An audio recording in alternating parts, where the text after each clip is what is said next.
Hi guys, it's Mr Shean here from Evolve, and today we've got a physical literacy challenge for you. Today what we've got is an alphabet challenge, and what you're going to be needing for this is just a tray or a plate or something to hold all your items on, but something that's big enough but not very big. Okay, so I've got a tray here, a baking tray, which is big enough, and what the challenge consists of is you have to find items around your house or outside your house that begin with the letter of each alphabet. And you need to try and bring them all back, place them all on this plate, and you have to make sure they can all stay on the plate without falling off.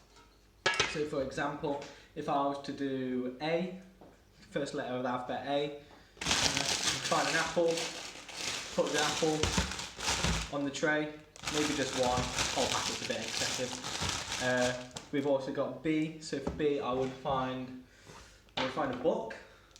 So here I've got a book that I could just place on the tray as well. For C, there's a candle. I found a candle here. So you can always put a candle, or, I've got a calculator, so I can put a calculator on there. And you need to try and find something around your house or outside your house beginning with each letter of the alphabet. Okay? All the best guys, and let me know how you get on.